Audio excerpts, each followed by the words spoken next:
Sometimes the biggest businesses don't start with a factory, a boardroom, or even a business plan. Sometimes they start with a pair of scissors. In 1998, a 27-year-old saleswoman in Florida cut the feet off her pantyhose because she didn't like how they looked under white pants. That small act of frustration would spark an idea. That turned $5,000 of savings into $1 billion empire. Her name was Sara Blakely, and her company, Spanx, didn't just change women's wardrobes. It changed what it meant to be a female founder in a male-dominated industry. This is the story of Spanx, from $5,000 to a global brand. Sara Blakely's path to entrepreneurship was anything but glamorous. She wasn't born into wealth, she didn't have connections, and she didn't have a background in fashion. In fact, after failing the LSAT twice, she abandoned dreams of becoming a lawyer. Instead, she sold fax machines door to door in Florida. It was a grueling job. Day after day, she faced rejection, slammed doors, and endless no's. But it taught her something invaluable: resilience. Blakely often credits her father, who encouraged her to embrace failure, with giving her the courage to take risks. He would ask her at the dinner table, "What did you fail at this week?" Failure wasn't shameful in the Blakely household. It was celebrated. That mindset would become her superpower. The spark came one night in 1998.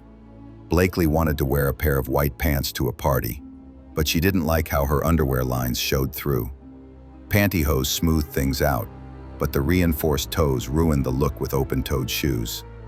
So, she grabbed a pair of scissors and chopped off the feet. Suddenly, she had the slimming effect she wanted, without the awkward toes. It wasn't perfect, but it was a start. Blakely knew she was onto something. She invested her life savings, just $5,000, to develop a prototype. But breaking into the hosiery industry wasn't easy. It was dominated by men who didn't understand the problem she was trying to solve. Time after time, manufacturers turned her down. They didn't get it, or didn't think women would care. Until one day, a factory owner in North Carolina mentioned her idea to his daughters. They immediately said, "Dad, she's right." This is a problem that changed everything.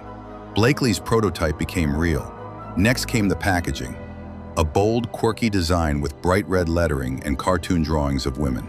She wanted Spanx to feel fun, approachable, even a little cheeky.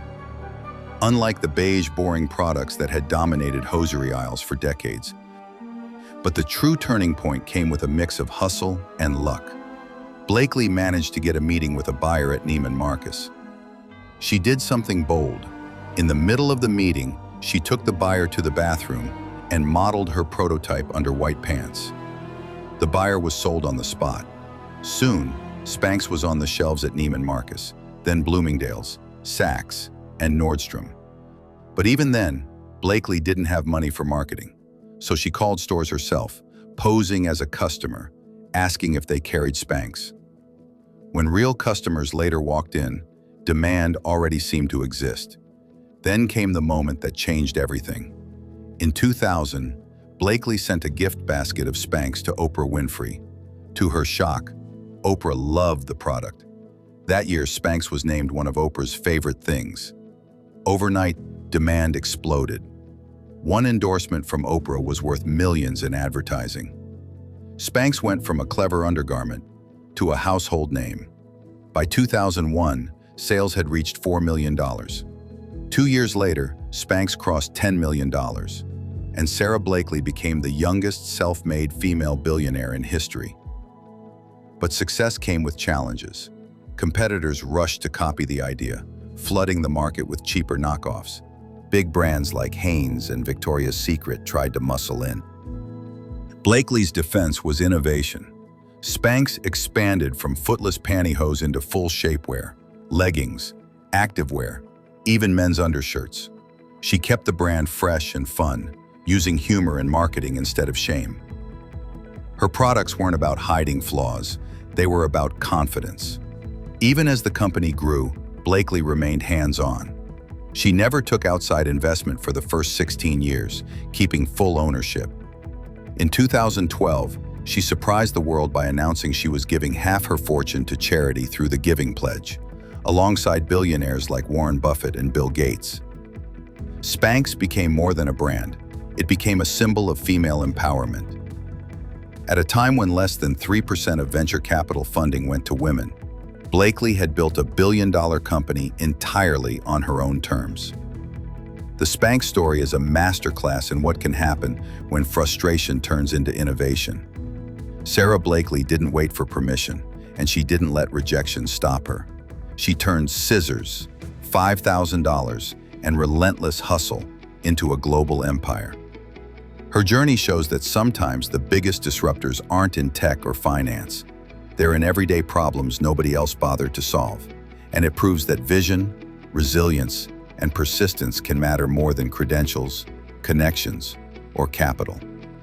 From cutting the feet off a pair of pantyhose to building a billion-dollar brand, Sara Blakely's story is proof that anyone can change an industry if they're willing to take a risk.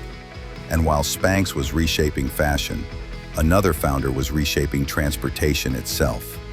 Next time, we'll look at Uber and the rise and fall of Travis Kalanick's empire. Now I want to hear from you. Which founder, company, or rise and fall story should we cover next? Drop your ideas in the comments, and it might just become the next episode of The Founder Files.